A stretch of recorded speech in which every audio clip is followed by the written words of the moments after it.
ये 9 मई का इशू, इसके ऊपर हमने देखा कि पॉलिटिकल पार्टीज़ जो भी मौक़िफ़ इख्तियार करती हैं, इमरान खान साहब के बकौल ये इस हुकूमत की इंश्योरेंस पॉलिसी अगर 9 मई ख़त्म हो जाएगा तो ये हुकूमत ख़त्म हो जाएगी। अब राना सनाउल्लाह साहब कह रहे हैं कि हो सकता है 9 मई पर फैज़ हमीद और बानी पीटीआई के राब्तों के व्हाट्सएप मैसेजेस हो सकता है। दूसरी तरफ हनीफ अब्बासी साहब कह रहे हैं कि 9 मई पर बड़े बड़े वादा माफ गवाह तैयार हैं, इतने बड़े बड़े वादा माफ गवाह तैयार हैं कि अब आपका बचना नामुमकिन है। ये नून लीग को यकीन है, लेकिन DGISPR की प्रेस कॉन्फ्रेंस में हमें ऐसा कोई क्लू नहीं मिला। नहीं, वो देंगे भी नहीं क्लू आपको। वो उस वक्त तक क्लू नहीं देंगे जब तक उनके पास फुल प्रूफ एविडेंस नहीं होगी। और वैसे भी वो अपना हाथ पहले क्यों दिखाएं कि हम क्या करने जा रहे हैं। तो ये जो अब्बासी साहब और राणा साहब कह रहे हैं, अब्बासी साहब ने पूछा होगा किसी से, और फिर की करते पे हो, कुछ करना भी चाहिए कि नहीं, अच्छा। ड्रामा ही है। तो क्या नहीं सर, बड़ा कुछ मिल गया। अच्छा, तो कोई वादा माफ हुआ? ओ सर, बिल्कुल सर। अब वो जो सर करके कह रहे हैं, ये सब हवा में बातें। अच्छा, ये दीज आर ऑल स्टोरीज। अच्छा, हाँ, वादा माफ गवाह भी होंगे। अब मगर कौन होगा कौन नहीं होगा, 1 होगा, 2 होंगे, 3 होंगे, क्या होगा, उनकी एविडेंस जो है उसकी क्या कितना वजन होगा, is all remains to be seen. अच्छा, मगर ये है कि नून लीग की तरफ से जो बातें हो रही हैं, जो राणा साहब बात कर रहे हैं या जो अब्बासी साहब बात कर रहे हैं, वो जाहिर है कि वो स्ट्रेंथन कर रहे हैं ना the case against the general कि हाँ बहुत कुछ है, बहुत कुछ है। बट मेरा ख्याल है जो कुछ भी है वो फौज ने अपने चेस्ट के करीब रखा होगा। और थोड़ा बहुत तो ख्वाजा आसिफ को पता होगा, जो वो कह रहे हैं कि DGISI के वादा माफ गवाह बनने पर, साबिक DGISI के वादा माफ गवाह बनने पर कोई पेशगोई नहीं कर सकता। तो ना करो ना, बेहतर यही है। ख्वाजा आसिफ ये कह रहे हैं। और आपने कहा हवा में मामलात, वो कह रहे हैं मामलात ज़्यादा अरसे मुअल्लक नहीं रहेंगे, ये सब चंद दिनों में तय हो जाएंगे। नहीं, चंद दिनों में नहीं होगा, ये बिल्कुल नहीं होगा। यही मेरा मौक़िफ़ है। पहले भी ये कह रहे थे जल्दी हो जाएगा, चंद दिनों में नहीं होगा। जो होना था वो हो गया है। स्टेज 1 स्टेज 1 ये है कि जी कोर्ट मार्शल होगा। We have enough evidence to feel that this is justified and warranted. यहाँ तक उन्होंने बात कही है। अच्छा। ये भी उन्होंने फिर चीज़ें कोई क्लोज नहीं किए दरवाजे। उन्होंने कहा हाँ, अगर कोई civilian, no matter how high ranking it may be, he और शी मे बी, अगर they are involve then they will be hold up. But ये नहीं कहा कि इमरान खान को हॉल अप करेंगे या नहीं करेंगे। उन्होंने इन प्रिंसिपल बातें की हैं और ओपन छोड़ दिया बहुत कुछ, which means to say that अभी गुंजाइश है इन मूविंग फॉरवर्ड। वो क्या गुंजाइश है, वो सियासी है या कोई और है, स्ट्रेटिजिक है, टेम्प्रेरी है, लॉन्ग टर्म है, शॉर्ट टर्म है, वी डोंट नो। इस मुल्क में it's very dangerous to predict anything. Institutions भी यू टर्न्स ले लेते हैं। अच्छा, ये बड़ी अच्छी कही आपने। लेकिन ये जिस अंदाज में, जिस रफ्तार के साथ गो स्लो पॉलिसी पे चल रहे हैं, इससे कम से कम जल्दबाजी में एहतसाब का तासुर नहीं आएगा ना, कि जल्दबाजी, और आप एक एक चीज़ देखी जाएगी और प्रॉपरली एक प्रोसीजर को करने के बाद आप ये नहीं कह सकेंगे कि हवा में ये चीज़ कर दी। देखिए, बहुत कॉशियसली क्लियर हमें 2 बातें नज़र आ रही हैं। एक बात हमें समझ आ रही है कि आजकल की जो सुपीरियर या नॉन सुपीरियर जुडिशरी जो है वो खान साहब के खिलाफ नहीं जाएगी, मेजॉरिटी में नहीं जाएगी। इसका मतलब है जितना, no matter how serious the case against him, whether it is corruption और एनीथिंग एल्स, ये जज हजरात पॉपुलिज्म के साथ रहेंगे। अच्छा। ये तो एस्टैब्लिश हो चुका है। अगर ऐसे है तो फिर law and constitution back seat पे हो जाती है, पॉपुलिज्म फ्रंट सीट पे आ जाती है। ठीक, इस सूरत में फिर एक इशू बन जाता है एस्टैब्लिशमेंट के लिए कि व्हाट टू डू। अगर law and constitution don't prevail तो फिर वो क्या करेंगे। अच्छा। That is why then they use the yardstick of law and constitution which is court martial, and use that other route, जो अपना ऑब्जेक्टिव है उसको पूरा करने के लिए। इसीलिए खान साहब अब उस रास्ते को ब्लॉक करना चाह रहे हैं जो जिन्होंने प्रीएम्प्टिव पिटिशन की है, ठीक है ना, उसको ब्लॉक करना चाह रहे हैं। मगर बात ये होती है कि इवेंचुअली ये सियासी मामले होते हैं। इनको अगर आप कानूनी तौर पे इनको आप नेगेट करने की कोशिश करें तो वो लास्टिंग सोल्यूशन नहीं होती।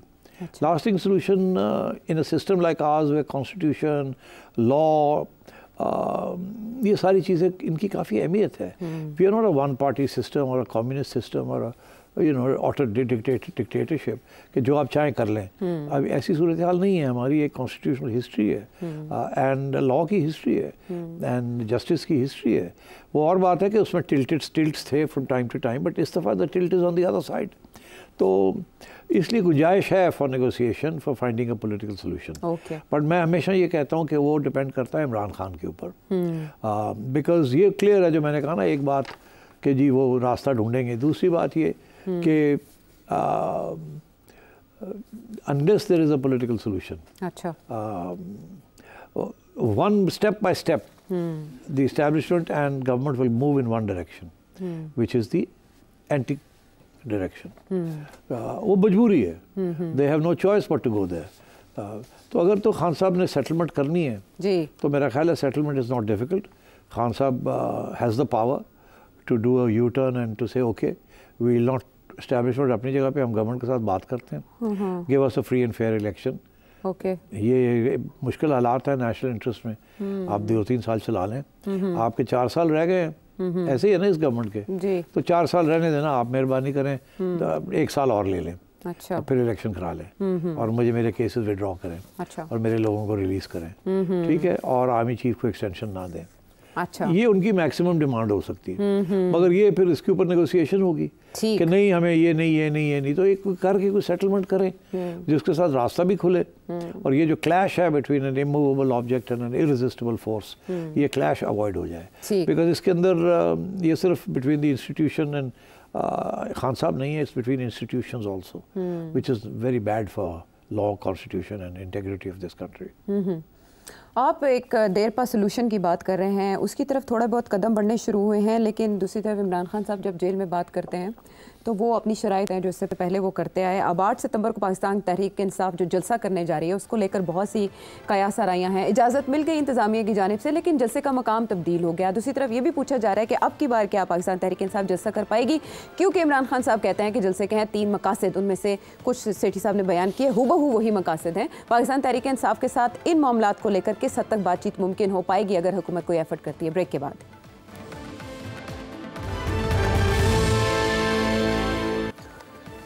शो में एक बार फिर खुश आमदेद. इमरान खान साहब ने बताया कि 8 सितंबर के जलसे के 3 मकासद कौन से हैं. एक ये कि चोरी किया हुआ मैंडेट वापस किया जाए जैसे कि आपने भी फरमाया. फिर ये कि कब्ज़ा ग्रुप से मुल्क को हकीकी आज़ादी दिलवानी है, ये तब से लगे हुए हैं जब से तहरीक अदम एतमाद आई. और फिर तीसरा मकसद मुल्क में आज़ाद अदलिया का क़याम है, यानी नवे वो आपने कहा कि एक्सटेंशन काजी फ़ाइज़ ईसा साहब को वो नहीं देना चाहते. फिर वो ये भी कह रहे हैं कि आज बता रहा हूँ मुल्क इनकलाब की जानिब जा रहा है. सेठी साहब, क्वेश्चन यहाँ पर यह आता है कि इमरान खान साहब जेल में, आप ये कह चुके शो में भी, ये सब जानते हैं, इमरान खान साहब को लोग देखने के लिए आते हैं और उनकी तकारीर सुनते हैं, वो नहीं कर पाते उस तरह से तकारीर. उस जलसे में ऐसा क्या होगा जिससे खौफजदा होकर अनासिर चाहते हैं कि ना हो ये जलसा? 2 बातें हैं यहाँ. पहली बात तो ये है कि खान साहब कहते हैं इस जलसे का मकसद क्या. जो उन्होंने मकासद बताए हैं वो तो जलसों के ज़रिए तो रिजॉल्व नहीं होते, वो तो नेगोशिएशन टेबल के ऊपर जाके रिजॉल्व होते हैं. अच्छा. वो जलसे से नहीं होता. तो ये कहना कि इसका ये मकसद है कि हम अपने जो इश्यूज़ हैं उनको हम खड़ा करें, वो तो खड़ा कर करके थक ही गए हम सब सुन के. They not going anywhere. अच्छा. तो मगर this is the attempt here is to keep the fan base alive. अच्छा. मायूसी ना हो पीटीआई के रैंक एंड फाइल के अंदर, कैसी बह गए हैं, हम कुछ नहीं कर रहे, ऑल इज़ लॉस्ट, खान जो है इसकी पॉलिसी चल नहीं रही है. अच्छा. और हमारा सपोर्ट बेस कम होता जा रहा है. पोजीशन है ये जो जिस किस्म के माशी इक़दामात कर रहे हैं आवाम के हक़ में आहिस्ता आहिस्ता, ये शायद कामयाब ना हो जाएं. अच्छा. और हमारा वोट बैंक जो है वो पीछे हट जाए, गिर ना जाए. तो अपनी अग्रेसिव इंस्टिंक्ट और एग्रेसिव पॉस्चर जो है उसको बरकरार रखने के लिए ये जलसे किए जाते हैं. शो ऑफ स्ट्रेंथ जैसे कहते हैं कि we are strong, we have a strong base और एंड सो ऑन. तो ये खान साहब का ये मकसद था. मगर साथ साथ ये भी हुआ कि एक कदम वो पीछे हट गए जबकि उन्होंने अपना पोस्टपोन कर दिया और फिर अपना वेन्यू चेंज कर लिया. ऐसे ही है ना जी, बिल्कुल. तो जाहिर है वो अगर तकड़े रहते तो वेन्यू कौन रोक सकता था इनको. मगर क्योंकि गवर्नमेंट ने ये कहा कि आप यहाँ ना करें, फलानी जगह पे कर लें, तो इट वाज बेटर कि आप वो एक्सेप्ट कर लें ताकि कोई आपको प्रॉब्लम ना हो in terms of breaking the law. अब तो खैर कानून भी बनाने जा रहे हैं, वो ये सेनेट से बिल मंजूर हुआ. हाँ, वो कर लेते हैं बाद में. तो बात ये है कि अब ये जलसा तो होगा. अच्छा. और एस्टैब्लिशमेंट ने इसलिए ये भी होगा कि अदालत ने कहा कि ये होगा, इनको जगह दें, इनका हक है ये.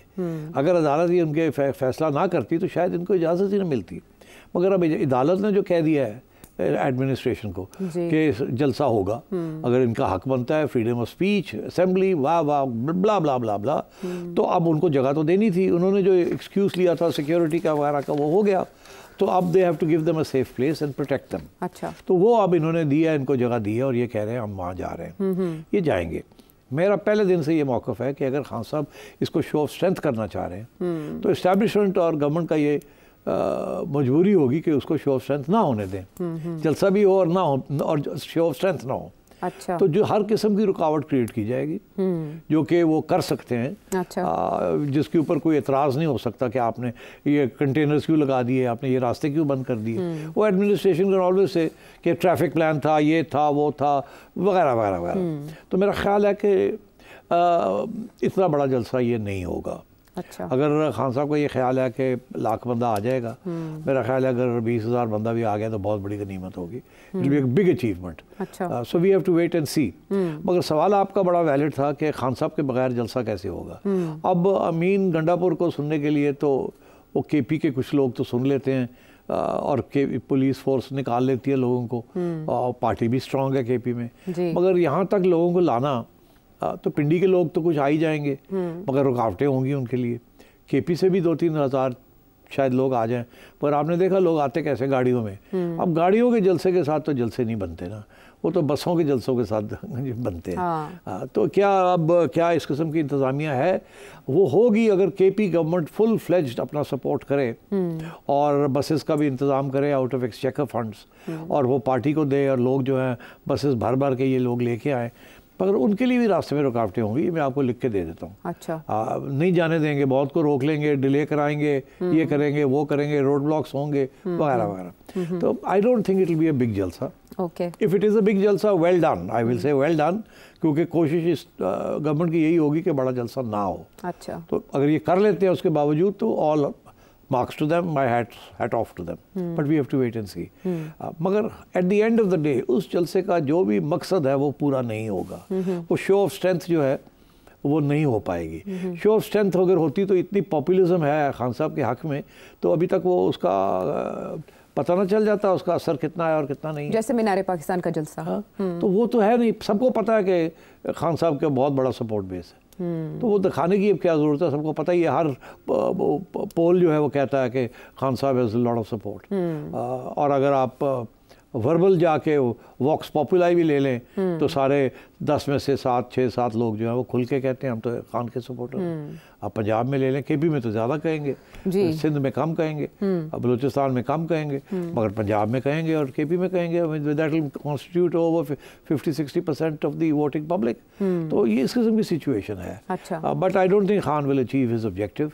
ये एक शो करना था कि हम चुप करके नहीं बैठे हुए, वी आर प्रोटेस्टिंग। अपने सपोर्टर्स को एक हौसला देना था जो 22 अगस्त के बाद हुआ। Absolutely. तो उन्होंने हौसला देना था, लेकिन लंबे नहीं पे आ गए। हाँ, वी आर स्टिल फ्लेक्सिंग, खड़े हैं। हाँ, बिल्कुल। तो सपोर्टर्स को एक मैसेज चला जाएगा कि पार्टी जो है उसमें कोई इख्तलाफ नहीं है, जैसे ख्वाजा आसिफ कह रहे हैं कि 4 धड़े बने हुए हैं, तो ऐसा नहीं, वो एक इत्तेहाद का तासुर चला जाएगा। लेकिन